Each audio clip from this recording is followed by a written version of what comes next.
En 2005, l'Inde a assoupli sa législation pour attirer les multinationales du médicament. Résultat, des centres d'essais cliniques ont poussé comme des champignons en quelques mois seulement. Dans ce bidonville, quasiment tous les habitants ont un jour ou l'autre testé un nouveau médicament. Au bout de cette impasse, la maison de Leila, 45 ans. C'est un peu par hasard que cette mère de famille a participé à un essai clinique.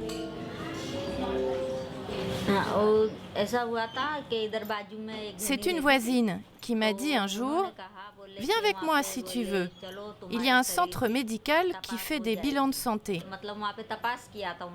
Sur place, ils m'ont fait une prise de sang, un prélèvement d'urine et ils m'ont aussi fait passer une radiographie. Après une série d'examens, les responsables du centre jugent Leila en parfaite santé. Ils lui proposent alors de participer à un essai clinique, ce qu'elle accepte. Ils nous ont d'abord offert le petit déjeuner, puis le déjeuner et plein d'autres choses encore. Ils nous donnaient tout ce qu'on voulait, du savon, une brosse, de l'huile pour les cheveux. Ils nous ont offert plein de cadeaux, vous savez. Et puis ils m'ont refait une prise de sang. Ils m'ont dit que je pouvais rentrer chez moi et que je recevrais 110 €. Ils m'ont donné un médicament pour les gens qui ont des problèmes de règles et des choses comme ça. En tout cas, c'est ce qu'ils nous ont dit. C'était sans doute un contraceptif. De la nourriture gratuite, des produits de beauté et surtout une rémunération, plus de 100 € pour un essai clinique, 10 fois moins cher qu'en France, mais 10 fois plus que le salaire indien, de quoi attirer les plus pauvres. Dans ce bidonville, le bon filon des tests de médicaments est devenu très vite un moyen de survie.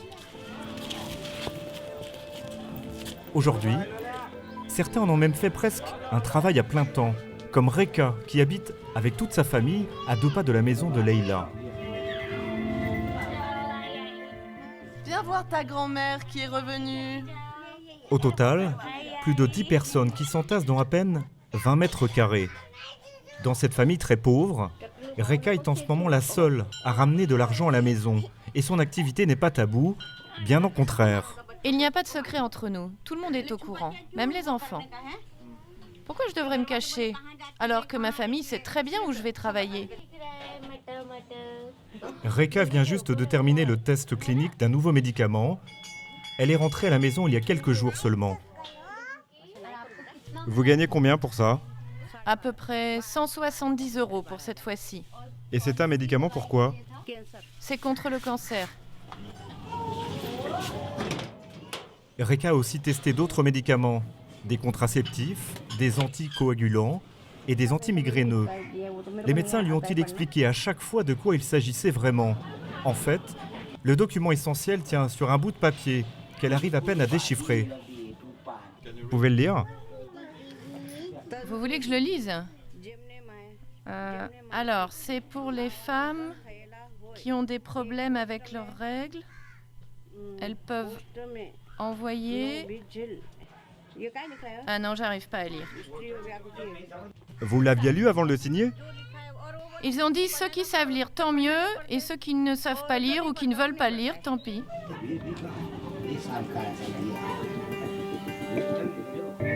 Des patients qui savent à peine lire. Comment dès lors parler de consentement éclairé? Reka conserve précieusement dans une boîte en métal des dizaines de cartes de visite des centres pour lesquels elle a travaillé. Ça, c'est BA, un centre. J'en ai fait un chez eux aussi.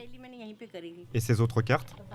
Cela, j'en ai fait seulement un. C'était la première fois, je crois. Ce centre-là, j'y suis allée 2 fois. Vous les avez eu où?